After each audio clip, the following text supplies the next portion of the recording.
Instituto Nacional de Antropología e Historia. Secretaría de Cultura. Gobierno de México.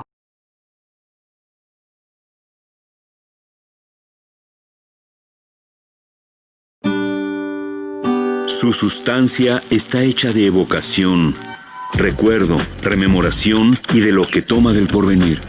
Porque es una parte fundamental de nuestra identidad. Somos nuestra memoria. El programa del INA que nos lleva de viva voz con los especialistas. Muy buenos días, este es Radio INA y soy Eduardo Matos Moctezuma, quien está a cargo de la conducción de este programa. La Secretaría de Cultura y el Instituto Nacional de Antropología e Historia los invitan a acompañarnos en la emisión de la serie Somos Nuestra Memoria. En esta ocasión contamos con la presencia de la doctora Yolot González. Me es grato dirigirme a ti, Yolot, para hablar del tema los sacrificios humanos. Entonces, vamos a comenzar con las preguntas. Yo siempre he considerado que tú eres una de las grandes especialistas en este tema. Recuerdo que también has escrito sobre el mismo y de igual manera sabemos tú y yo de que se publicó hace apenas unos años el libro del sacrificio humano en Mesoamérica por parte del INA y la UNAM, que coordinaron Guillem Olivier y Leonardo López Luján. Allí, por cierto, yo escribí acerca de la muerte y el sacrificio de los dioses, el autosacrificio, ¿no? Entonces, a mí me gustaría comenzar con que nos dijeras acerca de definir las características generales de los sacrificios de seres humanos con fines religiosos en el mundo. Adelante. Bueno, en primer lugar te agradezco y me da mucho gusto que estés tú al frente del programa. Y una pequeña corrección. El libro que escribí sobre el sacrificio humano entre los mexicas fue hace muchos años.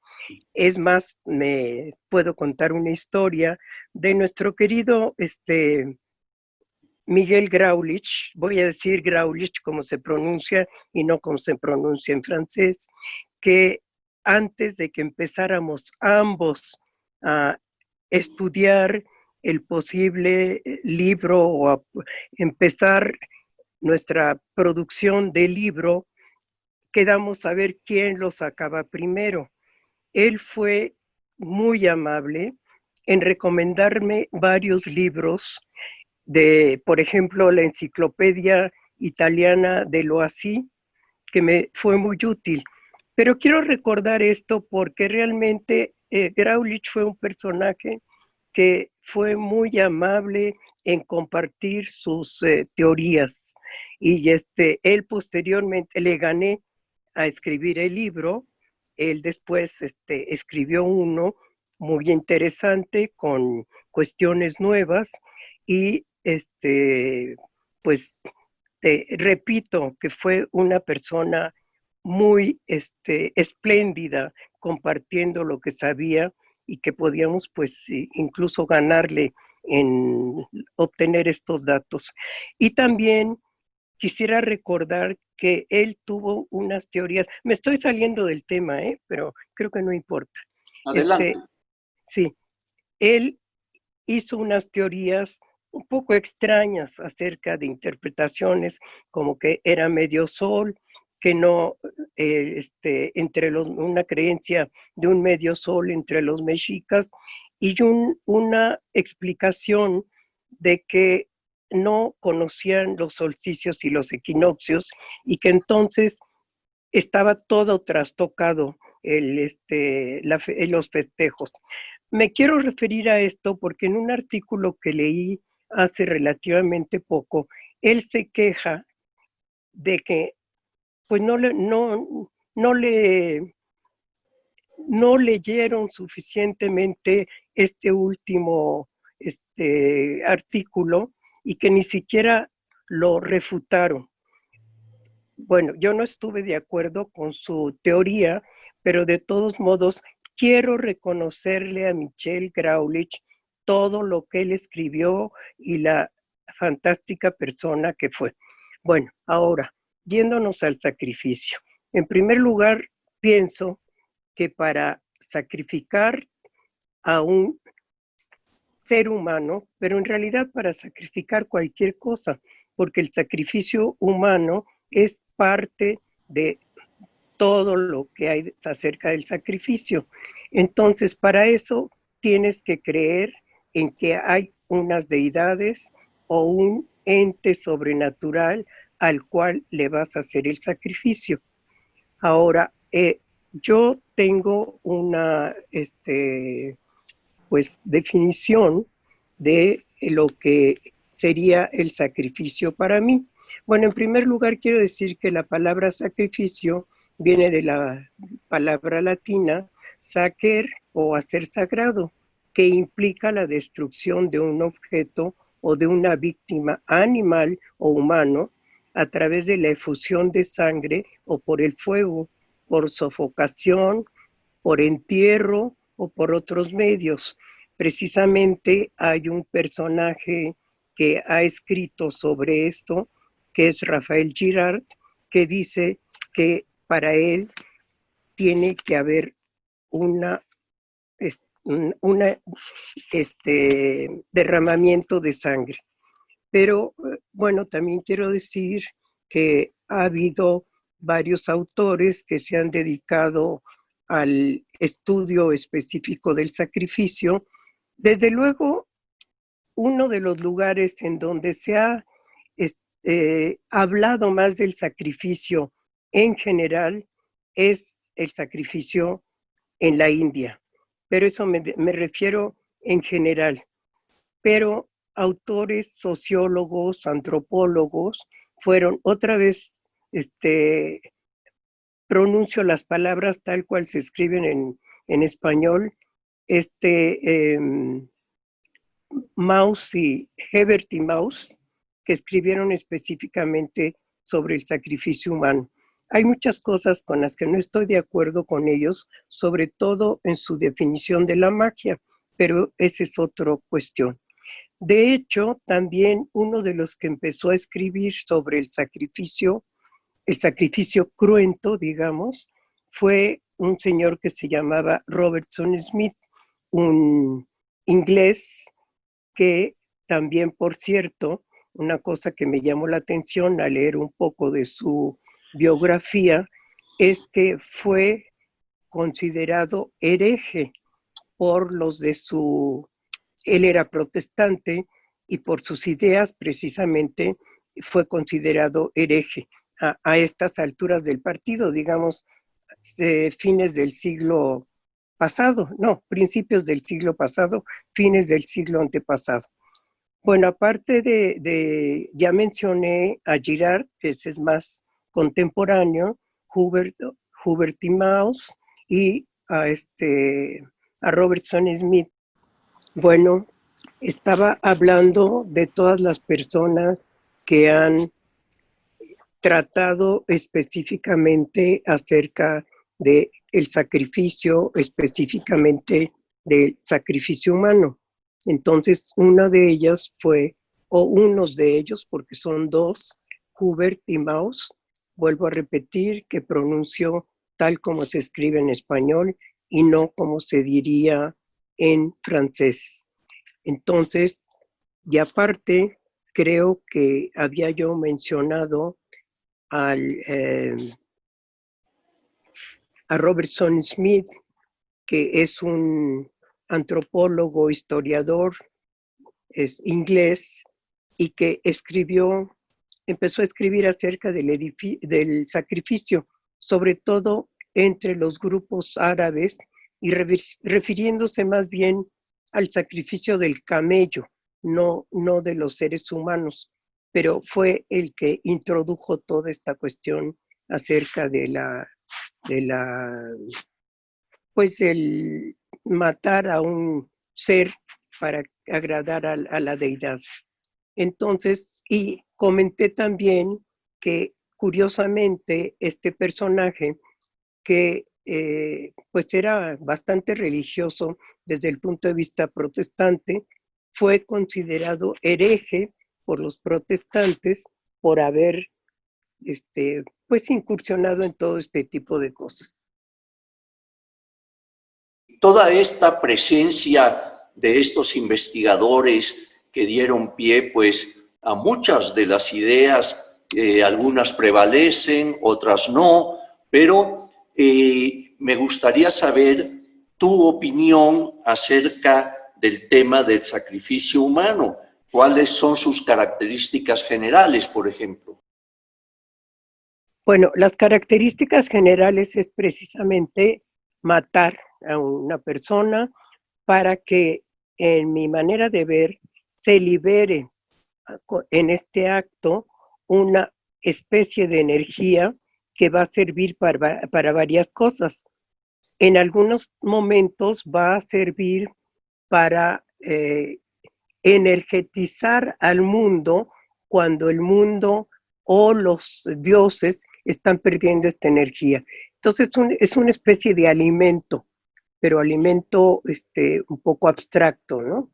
Por Claro. otra parte, también sirve para cuando se considera que estas personas tienen una especie de alma y que van a acompañar a los muertos, que como podemos ver un poco más adelante, es uno de los sacrificios que son más comunes en el mundo.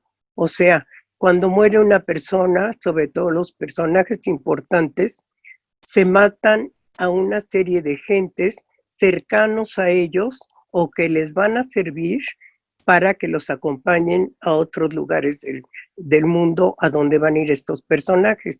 Entonces, básicamente es el sacrificio una forma de comunicación con lo sobrenatural para un don o, como digo, ayudar a esta energía del universo, más o menos.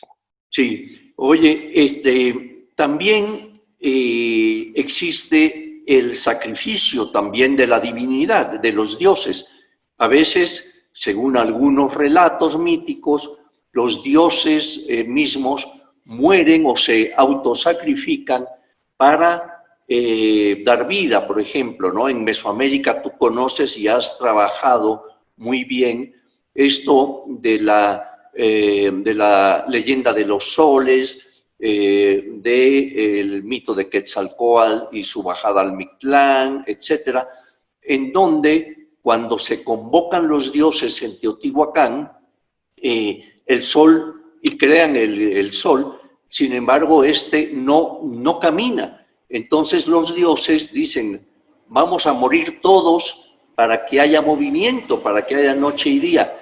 Entonces, este sacrificio de la deidad, que es similar al sacrificio de los hombres hacia la deidad.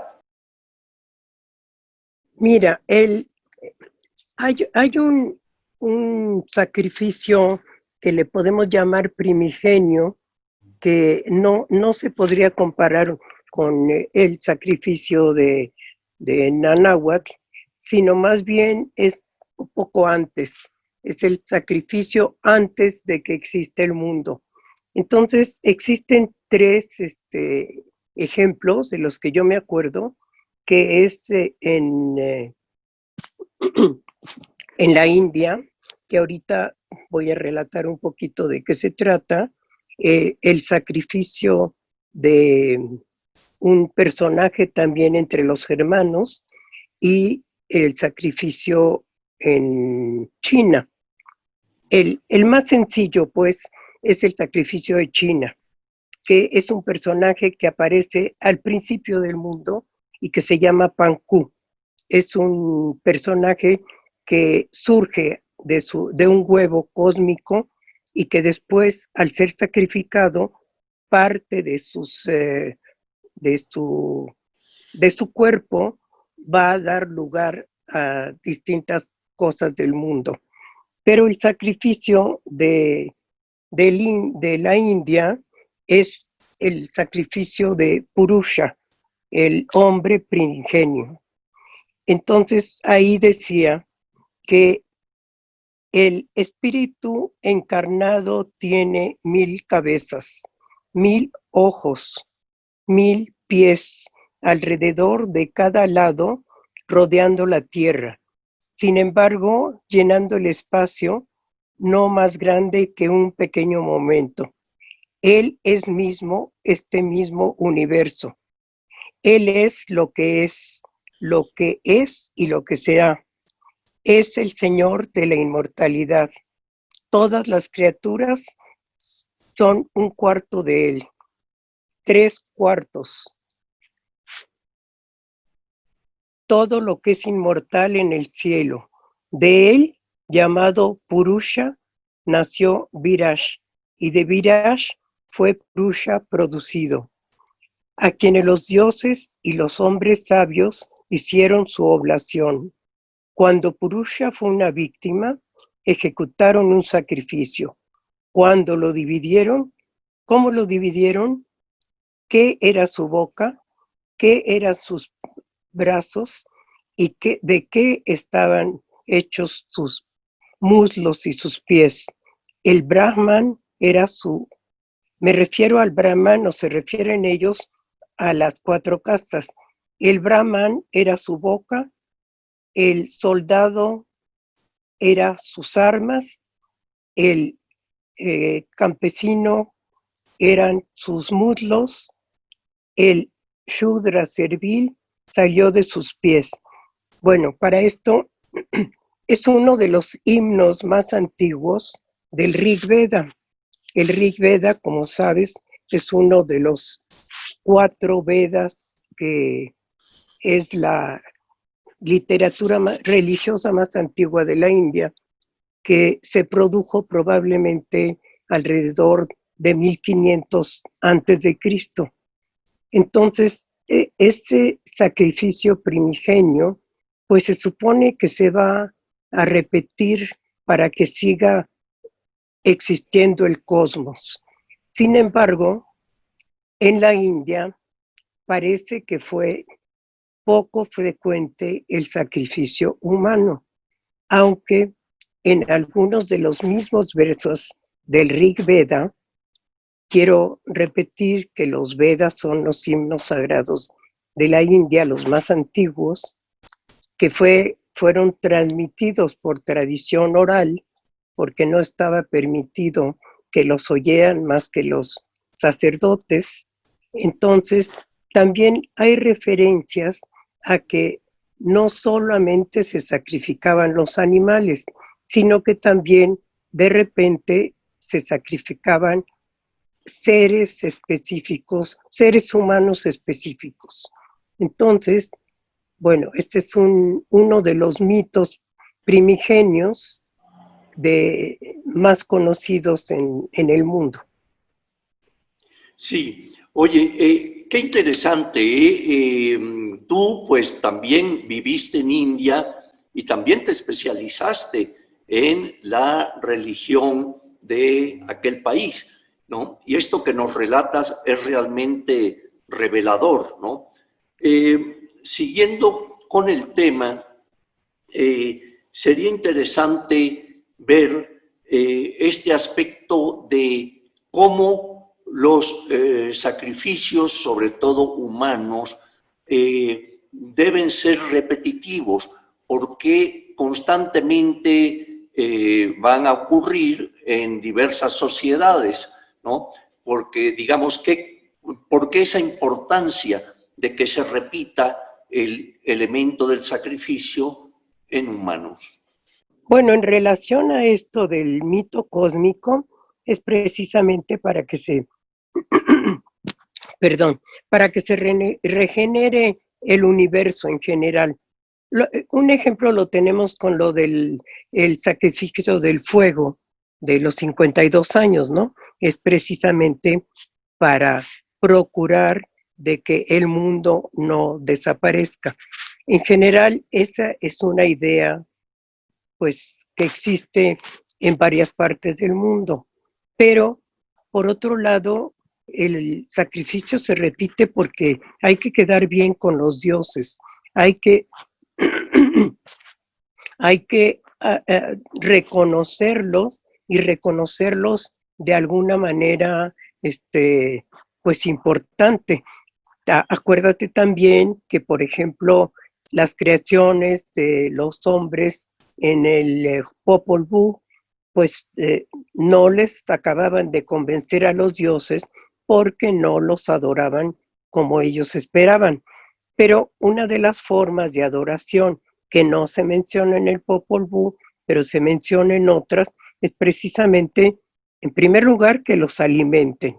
Entonces, la forma de alimentación puede ser mucha. Puede ser a base nada más de humo, del incienso, o puede ser a base de las flores que les ofrezcan, pero para muchos dioses lo máximo es precisamente la sangre, y no solo la sangre, sino esta cuestión de la que te hablaba antes, esta esencia vital que existe en los seres humanos y que se comparte con los dioses. Entonces, por eso es que tienen que repetirse pues lo más frecuentemente. Sí, oye, y también tenemos que en varios relatos históricos inclusive o literarios se menciona el cambio en un momento dado de el sacrificio humano por el de un animal. Me refiero, por ejemplo, en la Biblia, cuando Abraham va a sacrificar a su hijo Isaac, siguiendo las instrucciones de Dios, de Jehová, y cómo en un momento dado se le detiene en el momento en que ya va a hacer el sacrificio de su hijo, y entonces finalmente creo que sacrifican un cordero. También en otros relatos, por ejemplo en Ifigenia, también vemos ya en el mundo griego, romano, en fin, la práctica del sacrificio y cómo en un momento dado, de igual manera, se salva a esta doncella y se va a sacrificar a un animal, ¿no? Entonces, ¿esto qué significado puede tener? Bueno, es interesante esto por una parte, pero por otra parte hay en unos lugares pues me parece que también de Milanesia o por estos rumbos, en los que un hombre es sacrificado como si fuera un pez grande. Entonces, ahí está al revés. Pero obviamente lo que dices tú, no creo tanto que en el sacrificio de Isaac le dieran al cordero en lugar de Isaac, porque aquí de lo que se trataba básicamente era de poner en prueba la fe de Abraham. Sí, entonces, lo que pasa, yo ahí más lo que veo, es que había una costumbre general en toda esta parte de los hebreos y de los semitas en general, y posiblemente más extendido, de sacrificar al primogénito, ya fuera animal o humano. Entonces está perfectamente estudiado que era muy extenso el sacrificio del primogénito. Y esto no solamente existía en esta parte del mundo, sino también en otras. Entonces te puedo relatar otro ejemplo de la India, en la cual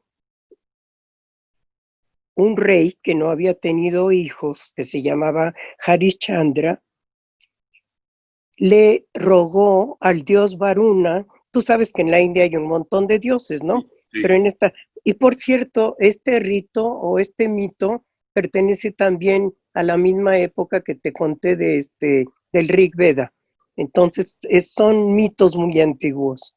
Entonces, este rey le prometió a Varuna que como no había tenido un hijo y era muy importante para él, que el primer hijo que tuviera se lo sacrificaría. Y entonces, él, cuando tuvo un hijo, pues empezó a hacerse pato, digamos, para sacrificarle al rey, a Varuna. Entonces, él, creció el niño y el rey le inventaba cuestiones para delatar, para hacer más tardío el que fuera el sacrificio. Entonces, el hijo en determinado momento corre para escaparse de ese destino que tenía puesto. Y entonces, por 6 años anduvo vagando en la selva hasta que encontró a un brahman. Como tú sabes, los brahmanes es la casta superior de la India. Y entonces le dijo que por qué no le vendía a uno de sus hijos para que entrara en su lugar. Entonces le ofreció un montón de cosas, de vacas, etcétera. Entonces llevaron a este chico que se llamaba Rojita para ser sacrificado en lugar de el príncipe. Entonces, al momento de que ya estaba dispuesto todo en el brasero, digamos, en el que hacían el sacrificio estos indios de esa época, entonces el que iba a ser sacrificado, el hijo de los brahmanes, le pidió a Dios y entonces fue salvado. Pero esta cuestión de los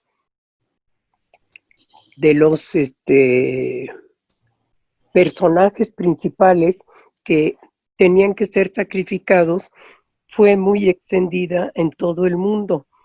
Entonces, este es uno de los ejemplos, porque hay varios más en los cuales un personaje principal tiene que ser sacrificado. Bueno, aquí me estoy refiriendo en relación a los primeros hijos de los hebreos, ¿no? Que no solamente eran los hijos, sino que también era el primer caballo, o la primera vaca, o lo que fuera. Claro. Entonces, se trata de esto. Sí. Oye, qué interesante esto que nos relatas, y además muy enriquecedor en relación al pensamiento en diversas sociedades acerca del tema que estamos tratando. Aquí también viene a cuento un poco ver el aspecto del mito, porque en muchas ocasiones sabemos de estos hechos o de estos acontecimientos sacrificiales en relación a que varios mitos lo relatan, lo cuentan, en fin. ¿Tú qué opinas del mito como transmisor de este conocimiento? Bueno, pues obviamente es un vehículo muy, muy importante, y precisamente es a través de los mitos que tenemos conocimiento de estas cuestiones, porque lo escrito es muy poco. Lo que decías precisamente de Ifigenia, ahí hay 2 versiones, ¿no? Como te acuerdas, una que efectivamente fue sacrificada para que tuvieran éxito en la batalla que iban a tener, que iba a haber, pero la otra fue que se la llevó una de las deidades, ya no me acuerdo cuáles, a una isla en la que ella era la sacerdotisa que administraba los sacrificios que se llevaban a cabo. Entonces, pues hay varias versiones de estos mitos en los que se relata toda la cuestión de los sacrificios y para qué servían y cómo eran llevados a cabo y por quién. Sí. Sí, mira, esto es muy interesante porque por lo general, y tú conoces bien esto, se achaca a los mexicas, ¿verdad?, una enorme cantidad de sacrificios. Está la famosa leyenda negra sobre ellos con este tema. Y, sin embargo, como tú lo estás relatando, vemos que era una práctica en muchas sociedades y que tenía un fin determinado, ¿verdad? Y que no solo era de una sociedad o de dos, sino que parece que esa práctica se realizaba en muchos lugares y con ese fin del que nos platicabas, ¿no? ¿Pero cuál fin? ¿Cuál de todos? No, digamos, el porqué del sacrificio humano, ¿no? Sí, bueno, precisamente el sacrificio humano, pero tenía muchos fines. Uno era la Sí, no, por eso. renovación, sí, la renovación Sí. sí, y la otra era simplemente adquirir un beneficio. Y en ese sentido, por ejemplo, tenemos el de los herreros que de repente querían tener una campana o una espada maravillosa y entonces lo que tenían que hacer era arrojar, alguna vez hasta la esposa la arrojaron al fuego para que la campana maravillosa tuviera el alma de esa persona, ¿no? Entonces, hay muchos fines diferentes de los sacrificios. Incluso, por ejemplo, yo pienso que los sacrificios humanos mexicas al principio tenían un fin pues más generalizado que ya llegó a tener que era un fin más benéfico para toda la humanidad. O sea, estaban ofrendando algo para que les beneficiara con este movimiento de las fuerzas. Pero posteriormente ya se volvió en un tipo de sacrificio político. Entonces ya vamos a otra esfera completamente diferente, ¿no?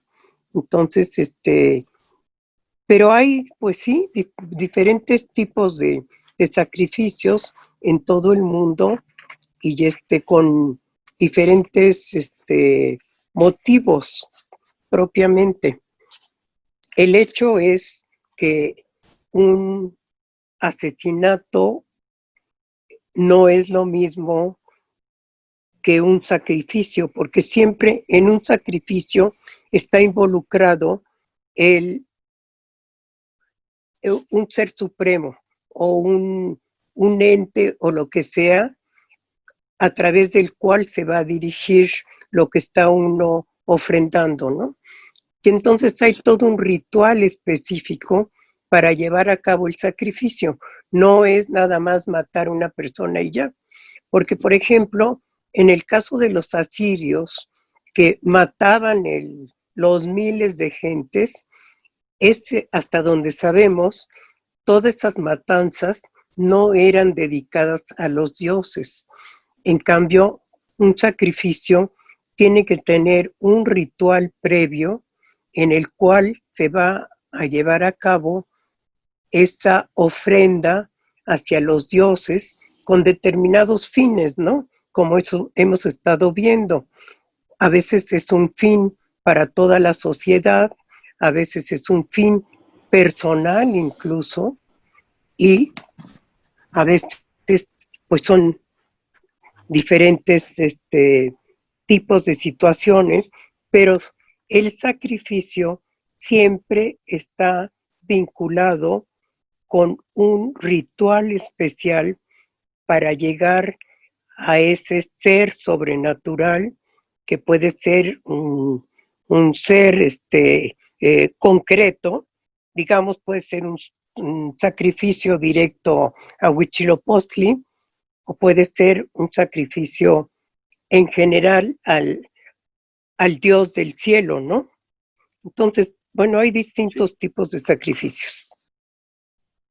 Sí, no, yo concuerdo contigo sobre esto que estás platicando y ahora me gustaría que nos hablaras del practicante, es decir, me refiero al individuo que tiene que estar revestido de determinados aspectos para poder ejercer el sacrificio. O sea, porque no cualquier persona puede hacerlo, sino que tiene que ser, digamos, una especie de iniciado o un sacerdote. ¿Qué nos podrías platicar de esto? Bueno, obviamente hay todo, como te mencionaba, hay todo un ritual. No se trata de una guerra en la que van a matar a todo el mundo. Incluso puede ser una guerra, pero dentro de la guerra seleccionan a determinadas personas que van a ser los sacrificados, y para eso tiene que haber un personaje que es el que encargado de llevar a cabo el asesinato, digamos. Entonces, precisamente, estos señores, Hubert y Maus, hicieron el pasaje de la entrada al sacrificio, el sacrificio propiamente y la salida del sacrificio. Entonces, la entrada al sacrificio es llegar al momento en el que se hace toda la preparación, ya la persona, la víctima que va a ser sacrificada, ha sido consagrada, y después el que ofrenda el sacrificio es uno y el que lleva a cabo el sacrificio es otro. Aquí se supone que en este momento deberíamos de hablar de sacrificio en general, pero es muy claro, por ejemplo, en el caso de las víctimas que eran ofrecidas en Tlacachipehualistli, en la época de los mexicas, que uno era el que presentaba al prisionero que iba a ser sacrificado, pero el que lo sacrificaba era el sacerdote.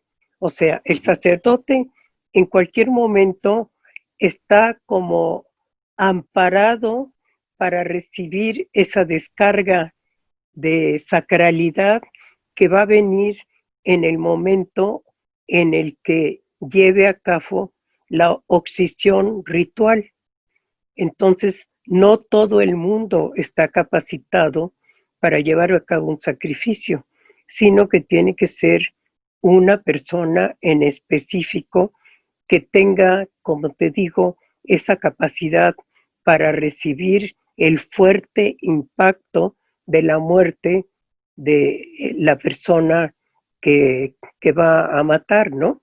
Entonces, pues es más o menos así, y eso ha sucedido en todas partes del mundo. Una persona es el guerrero que captura a la víctima, y otro es el que va a efectuar efectivamente el sacrificio con todos los rituales adecuados para que este acto vaya a tener el éxito adecuado, ¿no? Porque de eso se trata. Y que haya una comunicación, desde luego, con la deidad, una comunicación que va a tener una fuerte descarga, yo diría de mana, de una fuerte descarga sagrada, para que lo pueda absorber el que está llevando a cabo el sacrificio, aunque el beneficio seguramente va a ser del que está haciendo la ofrenda, ya sea una persona o ya sea un pueblo o el que sea. Claro.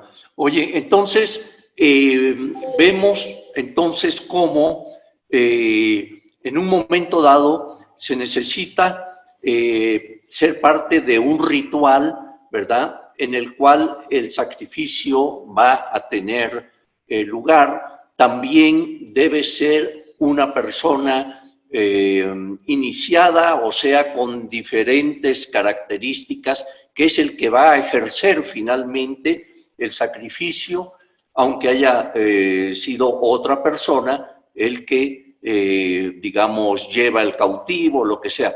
Ahora bien, hay una cosa que a mí siempre me ha interesado, y es cómo en algunas ceremonias el sacrificado reviste las características del Dios, sobre todo, por ejemplo, entre los mexicas, en donde podemos observar cómo, según la fiesta en que se va a ofrendar, la deidad a la que se va a ofrendar, el individuo, el que se va a sacrificar, reviste las características de ese Dios. Entonces, me gustaría que nos platicaras algo de esto. Sí, pues eso es muy interesante y no recuerdo en qué otros lugares tenga lugar, a ver si ahorita me acuerdo. Pero en el caso de los mexicas sí es muy importante, porque precisamente estos personajes están cargados de mana, es esa palabrita que algunos antropólogos usamos, a otros no les gusta, pero a mí me parece muy útil para representar esa carga que no es exactamente,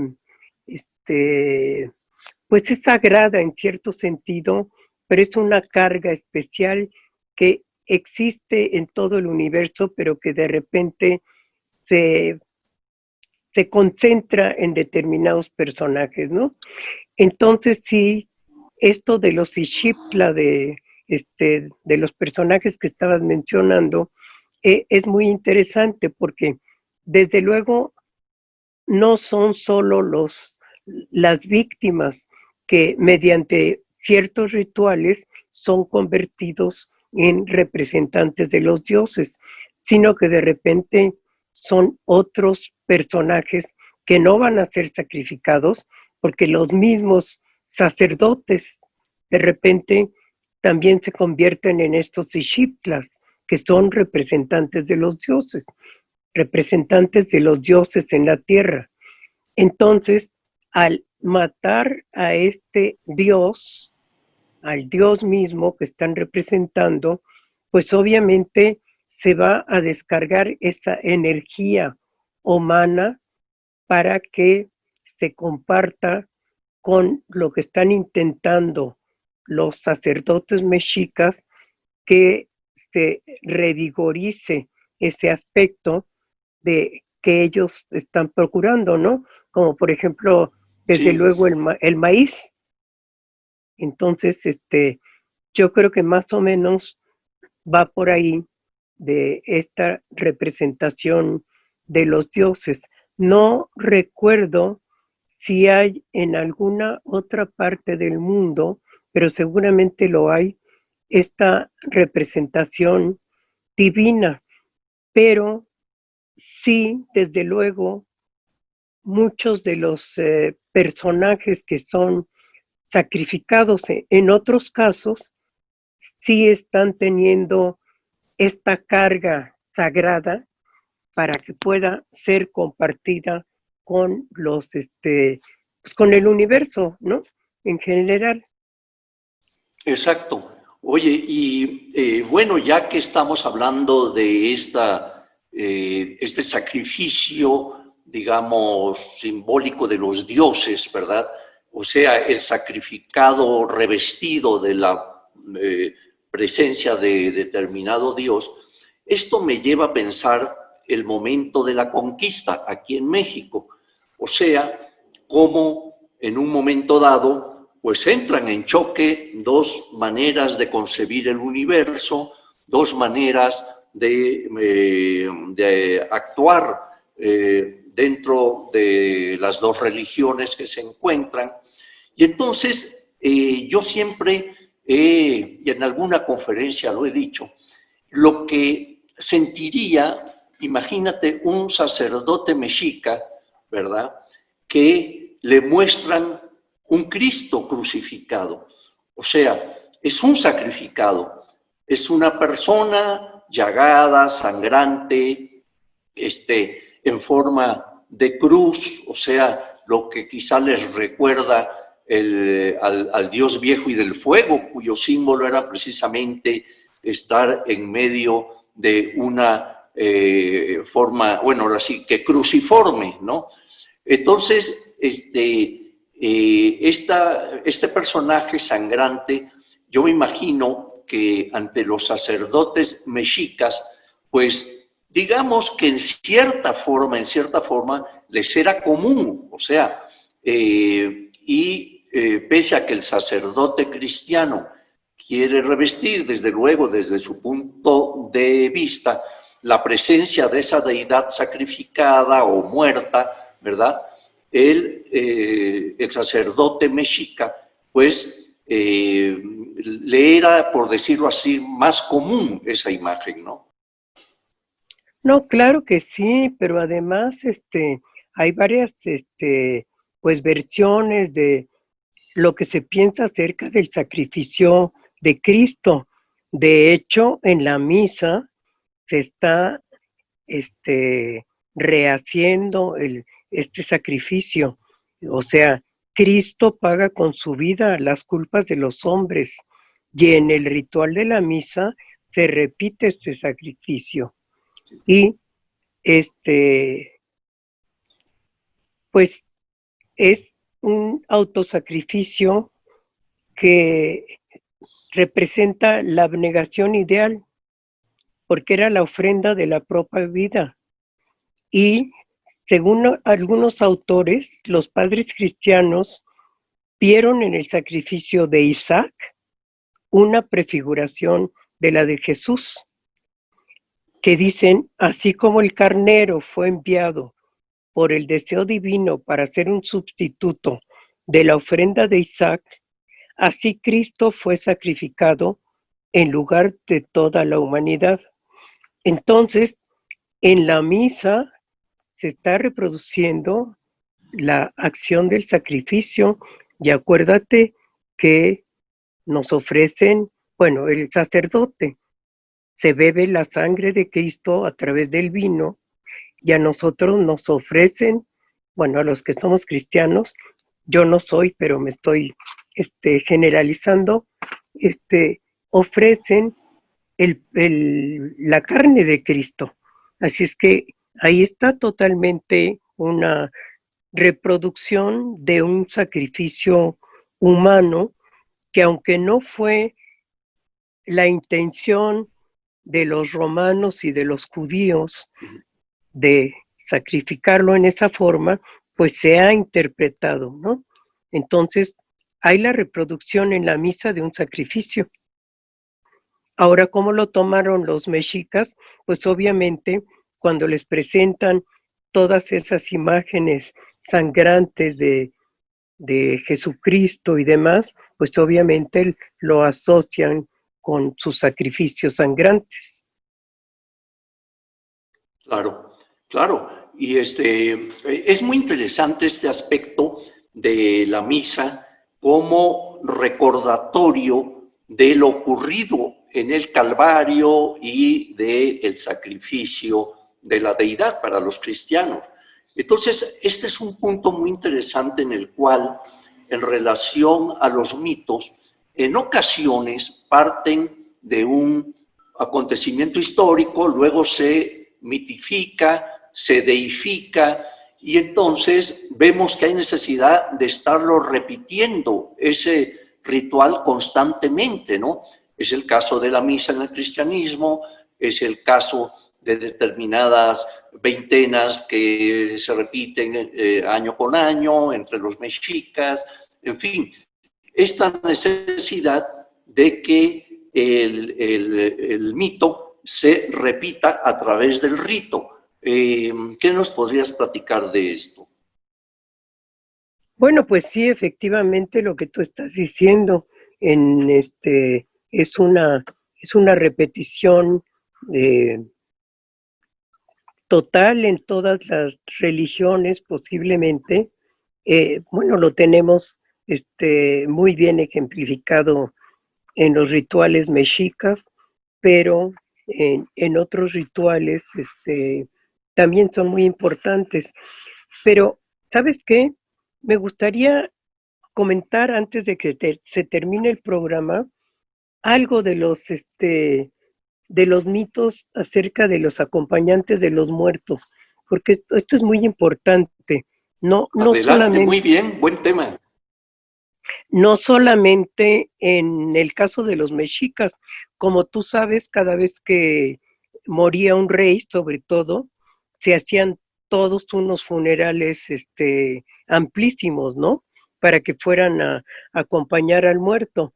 Entonces, en algunos lugares que me llama la atención específicamente, que debes de saber, por ejemplo, entre unos reinos africanos, que por cierto fueron vistos por viajeros occidentales, en los que había una cantidad de muertos, sobre todo después de un tiempo en el que había sido, en el que había muerto el rey, ¿no? El Oba. Entonces, en este caso, bueno, perdón que me regrese, pero uno de las cuestiones arqueológicas bien importante que tú conoces, por supuesto, es lo que se encontró este personaje, Sir Walter Burley, en Mesopotamia. Y es importante porque, pues es en el libro que escribe él, es muy impresionante cómo va descubriendo, que eso te debe de tocar a ti como arqueólogo, poco a poco, toda esta ritual y esa cantidad de personajes muertos para acompañar, en este caso fue a una reina. Pero cómo se iba encontrando al principio el carro en donde habían sido llevados quizá los restos, y después poco a poco una serie de personajes que habían sido muertos para acompañar al muerto, válgame decir, hasta que llegaron a la cámara donde estaba enterrada la reina. La reina, que estaba rodeada de sus doncellas que habían sido sacrificadas de alguna manera, tomando un veneno para que se quedaran dormidas, porque después fueron enterradas muertas, ¿no? Sí, ya estaban muertas o dormidas cuando tomaron el veneno.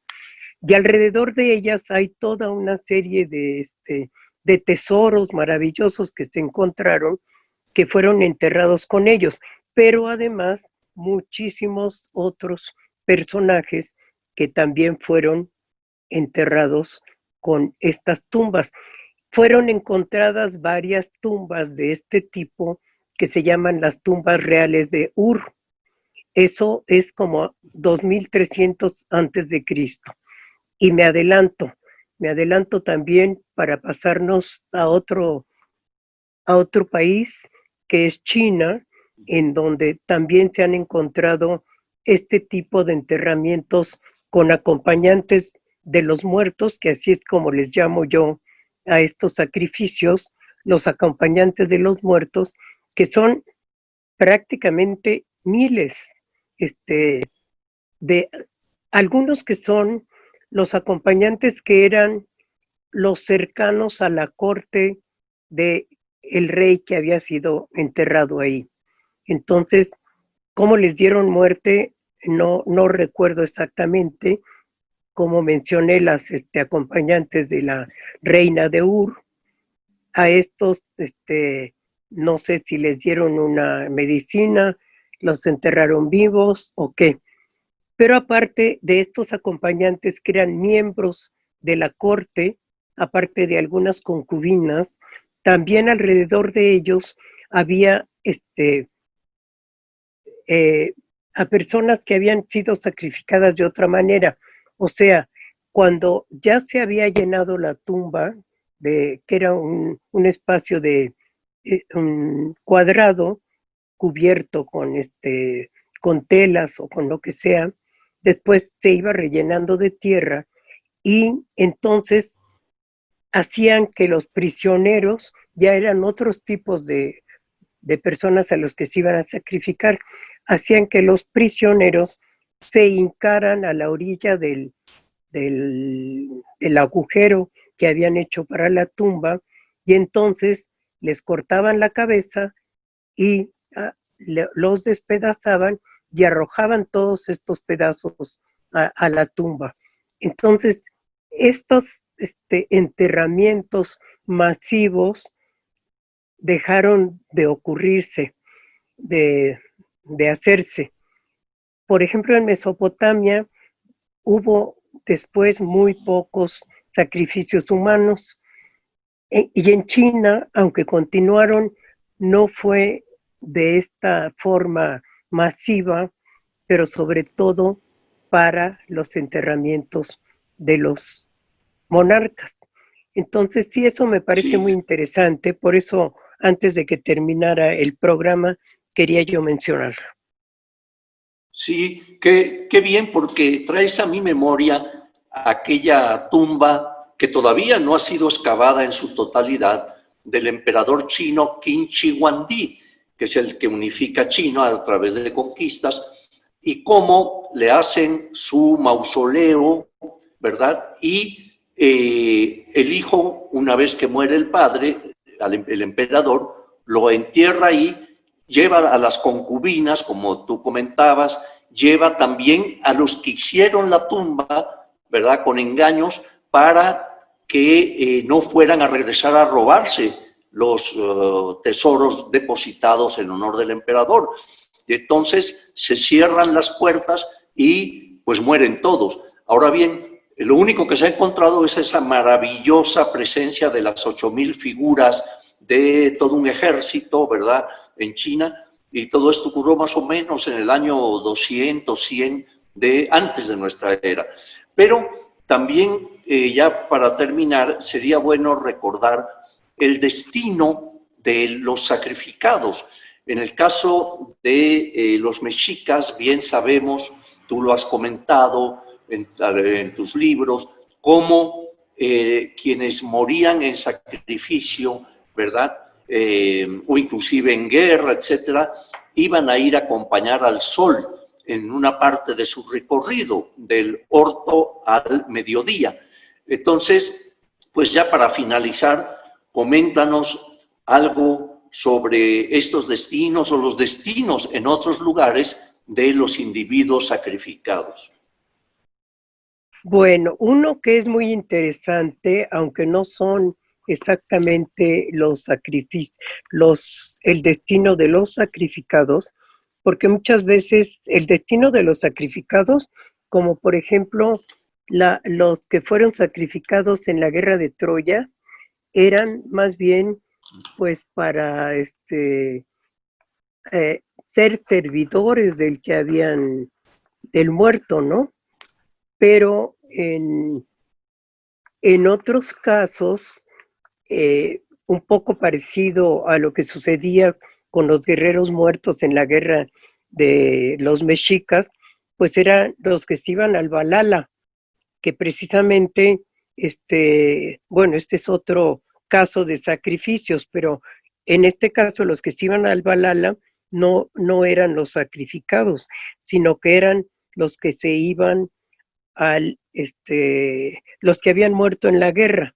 Y entonces las valquirias escogían a los guerreros más valientes y se los llevaban allá para que bajo el dios Odín estuvieran luchando todos los días como una parte de diversión, pero era una especie de paraíso al que iban estos personajes para que al fin del mundo, el Ragnarok, llegaran a acompañar a Odín en la lucha por la lucha final del mundo. Entonces, estos eran uno de los lugares a donde podían ir los muertos en la guerra, no exactamente los sacrificados. Entonces, pues tenemos este ejemplo muy evidente de lo que les acontecía a los guerreros que habían sido en parte sacrificados, aunque morían en la batalla. Sí, ¿no? Como dices, los guerreros que morían en la batalla o eran capturados para el sacrificio, su destino era precisamente el de acompañar al sol, ¿no? Dando cantos guerreros, etcétera. Bueno, pues yo pienso que ya llegamos al final y hemos tenido una charla que realmente para mí y yo creo que para el público ha sido muy educativa, muy enriquecedora acerca de este tema del sacrificio humano. Así que, pues, yo a nombre de Radio INA, yo quiero agradecerte profundamente que hayamos tenido el privilegio de que estés con nosotros y sobre todo con este tema tan importante dentro del ámbito de las religiones. Pues yo también te agradezco muchísimo y me da mucho gusto que seas tú el que nos estés entrevistando. Así es que te mando a ti un saludote y otro a Radio INA. Muchas gracias, Yolo. Hasta luego. Hasta luego. Gracias a nuestros escuchas por su atención. Les sugerimos consultar más de nuestra producción a través de www.radio.ina.gov.mx. En la realización, la dirección de medios de comunicación a través de la subdirección de Radio INA con Gabriela Marentes. Producción y grabación, Evanibaldo Morales. Edición, Rubén Martínez. Apoyo, Marta Hernández, Paula Acevedo y Jerónimo Cuevas. Hasta la próxima. Las opiniones y comentarios aquí expresados son de entera responsabilidad de quienes proporcionan la información y no representan necesariamente las opiniones de Radio INA ni comprometen el pensamiento editorial del Instituto Nacional de Antropología e Historia. Instituto Nacional de Antropología e Historia. Secretaría de Cultura. Gobierno de México.